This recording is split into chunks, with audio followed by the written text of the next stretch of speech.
What's up, spectators? Welcome back to another episode of Ace Attorney Investigations 2. Last time we started the Grand Turnabout, right? That's what it's called?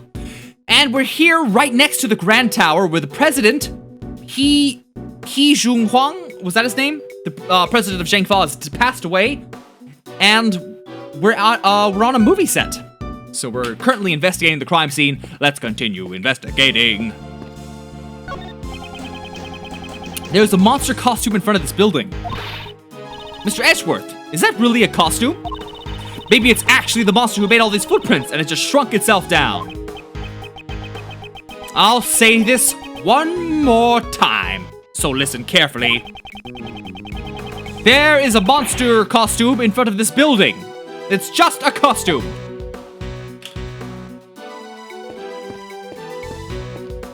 Oh. This seems to be the lighting equipment they're using for the film. That's right. There's something I wanted to ask you, Mr. Edgeworth. When I'm stealing something, can you use this to make me look cool in the spotlight? You want someone to shine a light on you when you're stealing something? Well, duh. If the Yadagarasu's handiwork can't be seen because it's too dark, wouldn't you feel bad for the people watching? You're planning to steal things with an audience looking on. Bit of an, thief exhibitionist. And a very dumb one. It's one of those sheets you lay out on the floor when you're having a picnic. It's definitely a vinyl sheet. However, I don't think it's for picnics. Mr. Edgeworth, if I may. That's actually a waterproof sheet. It's used with the camera crane over there. We'll cover the camera crane when it's raining, sorry. Then this sheet must be pretty big. Yes, it'd be pointless if we didn't cover up the entire crane. The weather was overcast yesterday, so we've been using it quite a bit.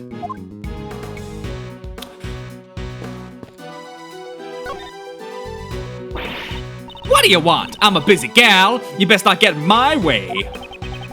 Why are you so obsessed with that monster? Such a thing couldn't possibly exist. What'd you say? I ain't letting that pass. Muzilla lives. I'm sure of it. It's the mightiest monster on the side of the Pacific Rim. I don't suppose you have some kind of basis for that. I saw it with my own two eyes. What? You saw it? No way. Yes way. The mighty Muzilla was really here. Last night when I was on the 51st floor of the Grand Tower. You mean when you were snooping around the black market auction? That's right. It was right around when I took this here photo.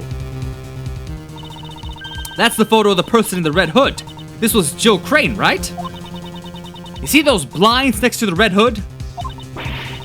Well, the mighty Muzilla was on the other side. But there's nothing in the photo. It's mighty hard to capture something like that from such a distance. But I seen it plain as day. Muzilla's giant eye was peering in through those blinds. Looky here. Now ain't the time for this. I gotta gather my materials. Y'all are in my way. Go on, get! How absurd.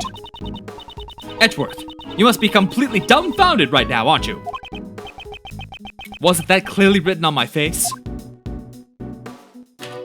We've examined a lot of things right now. We could also speak with Lang, which we shall do. So we meet again. Indeed. Just a few days ago, we met at the detention center. Lang, what brings you here? Just some boring work. Nothing you need to know about. You always pick the worst time to show up. Anyone ever tell you that bad things happen when you're around? Just don't get in the way of my investigation. I must avenge the death of our president. You arrived here before us. What were you doing in a place like this? You suspect me? Come now. I heard a scream. It was the woman who found the body. After hearing the scream, I came in through that entrance over there. Apparently it wasn't locked. Then why is there a lock on the ground over there? I should take a closer look. When I got in, the woman who found the body was already running out the other exit over there.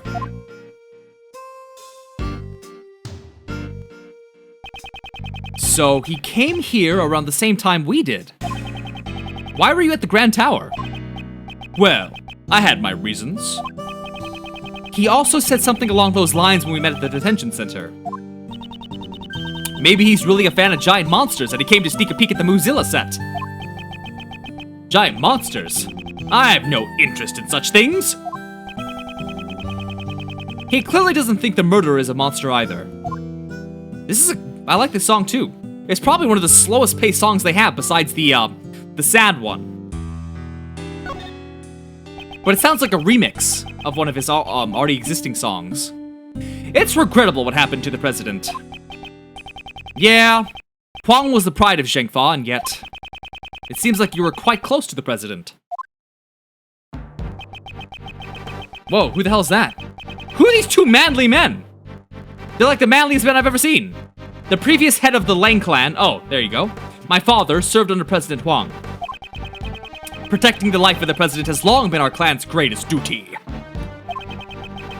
My old man received a great number of special medals from the president himself.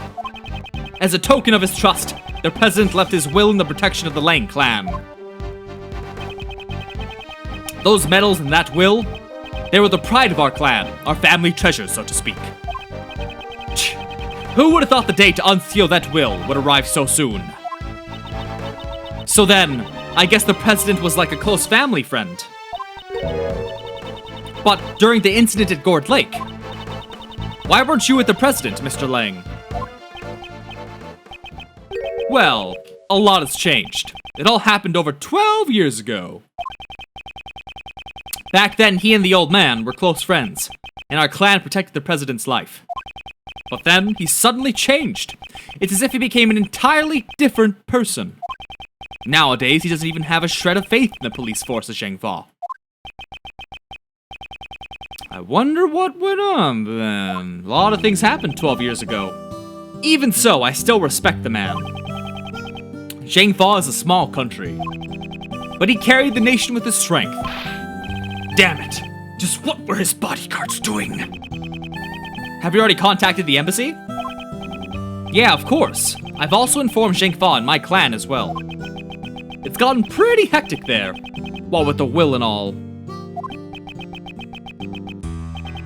But it'll be the same here, once the bodyguards show up. If you don't want to see me rip into them, I suggest you get out of here soon. Mr. P. Right now, I'm just a single Interpol agent. A literal lone wolf. They probably won't let me be in charge of the investigation. But you better believe in... Oh, you guys aren't gonna get that reference, I'm sorry. My fangs are as sharp as ever. I'll definitely capture the culprit with my own hands. And you'd better not get in my way.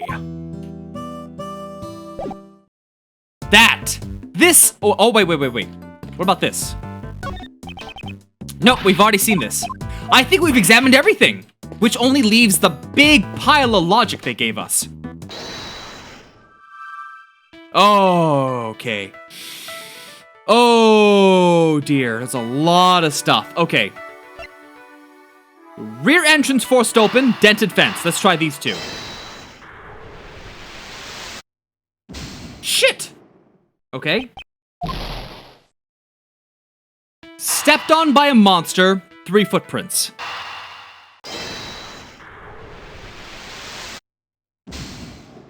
Are you kidding me right now?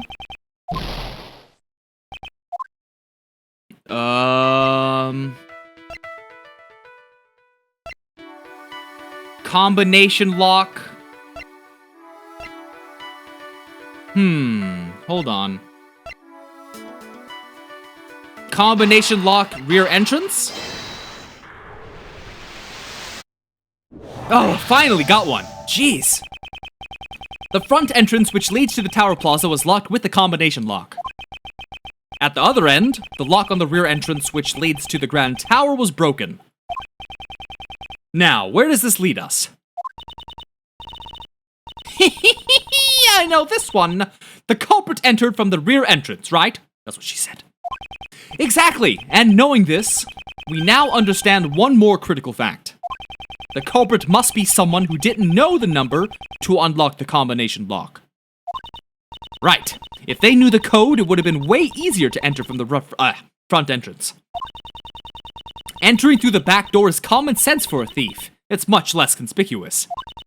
We can't underestimate a culprit who thinks like a thief. Please keep your guard up.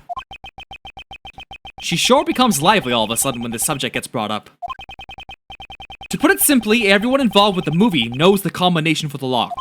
In other words, it's quite likely that the culprit is someone who is not involved with the film.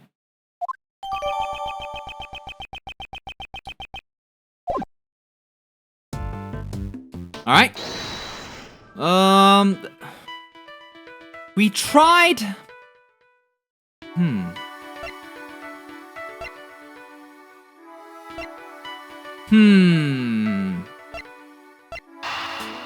Are any of these related? Okay, no, those aren't. And let's try footprints and dented fence. Wait. Did I already try this?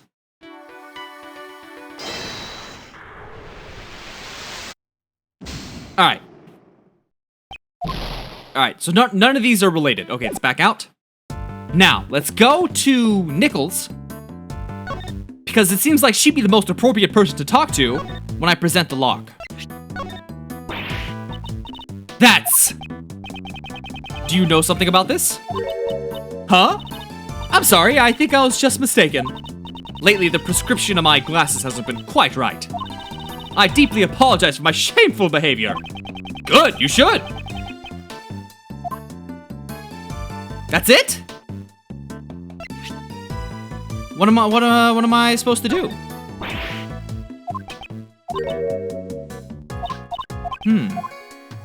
Okay. Who am I supposed to talk to now? Do I leave? Ba ba ba ba ba ba ba ba. We've already done this. What am I missing?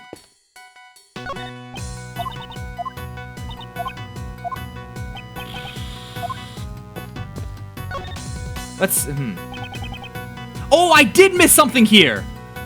What? What am I missing? Oh, deduction! A deduction! What do I have?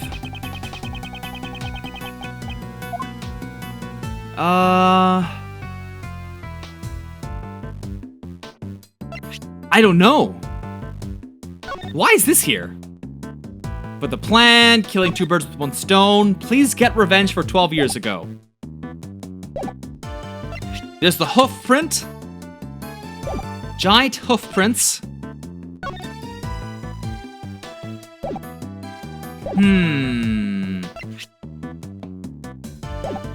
Why don't we try deducing the hoof print? So we'll go here, deduce,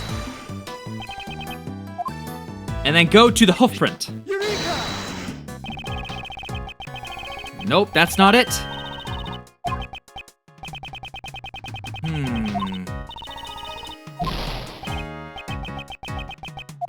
What am I missing?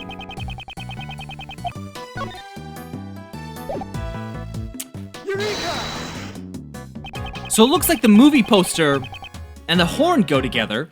Doesn't this horn belong to that monster Mozilla? You're right, it looks just like it. Maybe it's a prop for the film. Based on the size of the horn, the head should be quite large. I wonder how it ended up here. I'm sure we'll find out if we ask someone on the staff. Okay, so you want me to ask Nichols? It probably came from the costume. From that costume. Broken horn. About this horn, have you ever seen it before? That's Mozilla's horn. It's a model we made to use in our ad campaign. Where was it? It was on the ground by the back entrance. That's strange. Mozilla's head should have been stored on the studio roof. I suppose the head would have to be, rather large, wouldn't it? Yes, it's not as big as the real thing, of course, but it's still quite large. Look, you can see it from here. Oh. It certainly is large. It was lying next to the body, had been stored on the roof last night.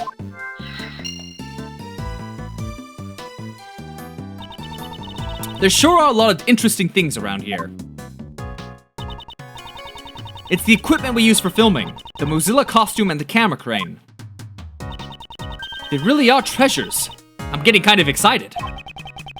It's possible that some of this equipment was used in the crime. I better take a closer look. Okay. But I do have another piece of logic. But is it useful? Dented fence and broken horn, maybe. Yes! The dent in this fence, and the broken horn. Neither of these things were there yesterday evening. Based on the fact that these two things have changed. Could Mozilla's head have? Indeed. The head that was on the rooftop may have tumbled down onto the ground. Okay. This is a new possibility, which would mean that...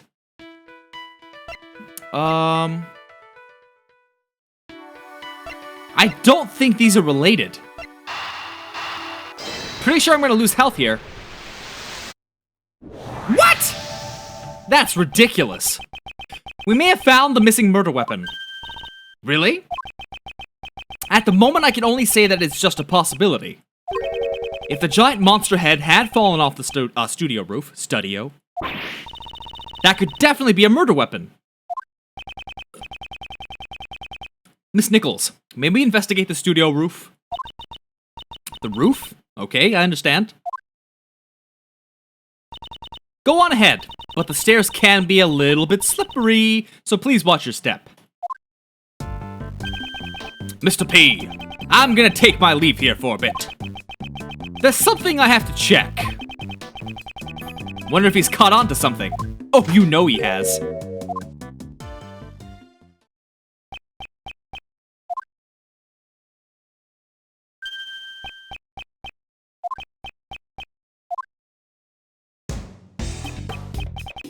Movie!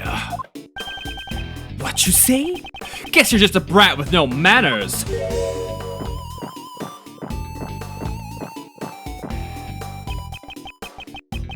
And you're an damn, I can't do really deep voices.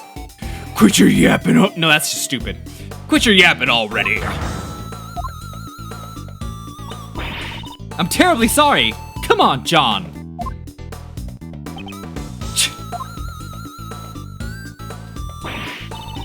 What were you doing?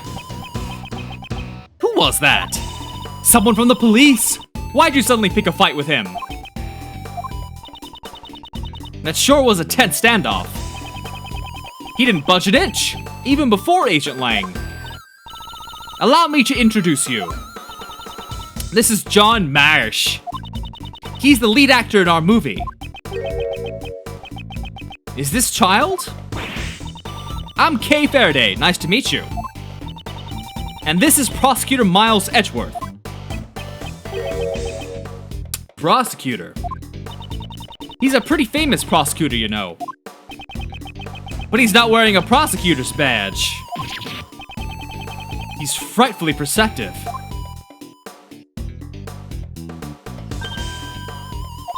John, it's probably better if you didn't go over there. That's certainly not a sight a child should see.